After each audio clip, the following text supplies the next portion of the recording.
আন্দোলনের একটা জিনিস দেখেছি, সেখানে স্লোগান ছিল যে বঙ্গবন্ধুর বাংলায় বৈষম্যের ঠাঁই নেই, শেখ হাসিনার বাংলায় বৈষম্যের ঠাঁই নেই। এবং সেই আন্দোলনে যখনই আওয়ামী লীগ বা ছাত্রলীগের দিক থেকে আঘাত আসতো, তখন একটা অ্যাপোলজেটিক পজিশন নেয়ার বাস্তবতাও সেটাই ছিল।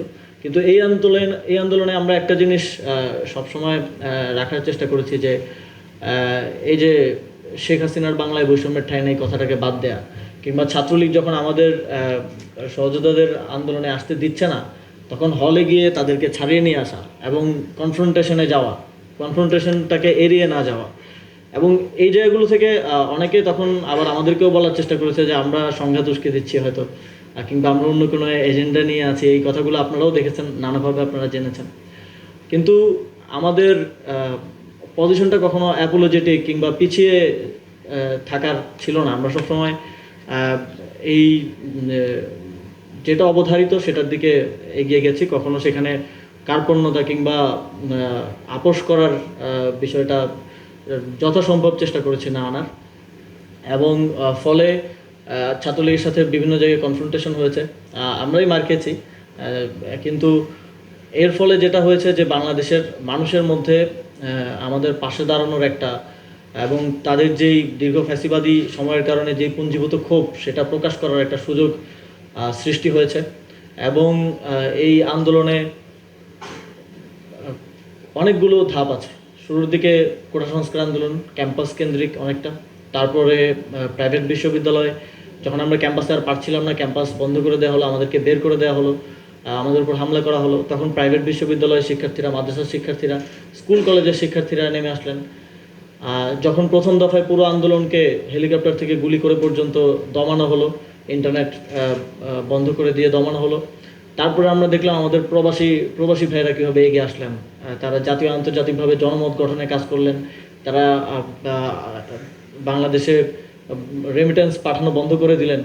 তো আন্দোলনের অনেকগুলো ফ্রন্ট ছিল, এবং প্রত্যেকটা ফ্রন্টের এই যে কানেক্টিভিটি, প্রত্যেকটা ফ্রন্টের এগিয়ে আসা এই আন্দোলনটাকে জীবিত রেখেছে। এবং এক দফায় পুরোপুরি নিবৃত্ত করার পরও এই আন্দোলনটা আবার সামনে এসেছে। ইভেন আমি আর নাহিদ ভাই, আমরা তো প্রায় 10 দিন দৃশ্যপটেই ছিলাম না, 20 তারিখ থেকে 31 তারিখ পর্যন্ত।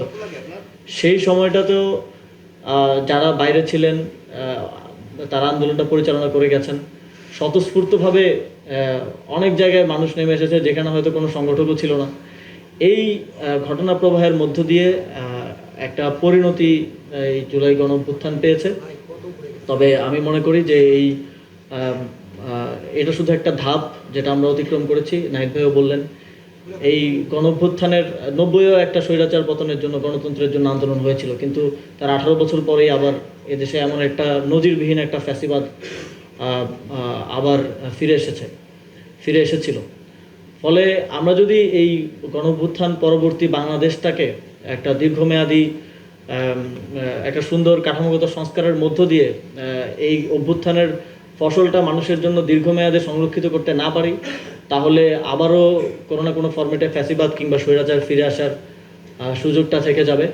সুতরাং এই লড়াইটা শেষ না, লড়াইটা শুরু হয়েছে, এবং এই লড়াইটা আমাদেরকে লড়ে যেতে হবে এদেশের জনগণের জন্য, এদেশের মানুষের জন্য। এবং এই গণঅভ্যুত্থানে যেই সহস্রাধিক আমার ভাইয়েরা শহীদ হয়েছেন, যারা এখনও আহত অবস্থায় আছেন, যাদের অঙ্গহানি হয়েছে, যারা চোখ হারিয়েছেন, তাদের এই ত্যাগকে তাদের এই ত্যাগের সঠিক মূল্যায়নটা তখনই হবে যখন এই ত্যাগের ফসলটা আসলে এদেশের মানুষ, আপামর জনগণ পাবে।